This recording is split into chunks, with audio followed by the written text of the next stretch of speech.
Hi guys, gagawa tayo ng pandesal. Natatakam ako. So ito yung aking dough. Inaalsa ko siya. This is 1.5 cup of flour. I add syempre yeast. Look at that. Ang lambot guys. And then we have this breadcrumbs. Siyempre, dinurog-durog natin dito para maging pino siya, guys.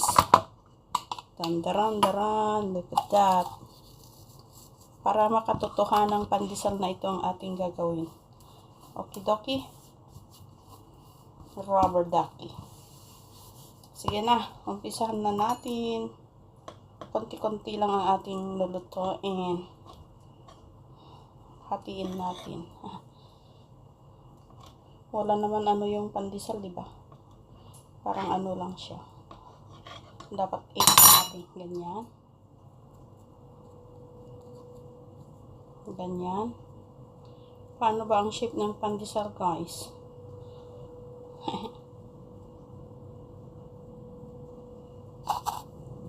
Ganyan ba? Bahala na. Pwede na siguro to pag-practicean ko ba.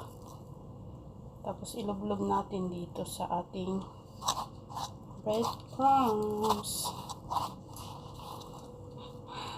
May isa na tayong pandesal, guys. Taran!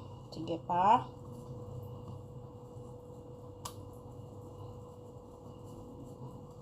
Ikot-ikotin natin. Maliliit lang na pandesal to, guys, ha.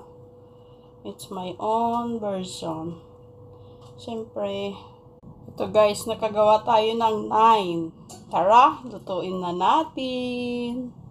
Ganyan na guys, almost luto na. Wow guys, nakaluto na tayo ng ating pandesal. Dandaran-daran. Pandesal is real, guys. Hopefully the taste is real too. Yay! Dandaran-daran.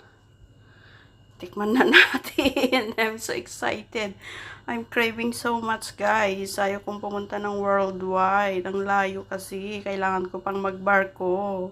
Ito na, guys. Craving is real. Ganito ba talaga ang pandesal, guys? Ang bango talaga, guys. Tingnan natin ang loob. Wow! Look at that. Brown sugar.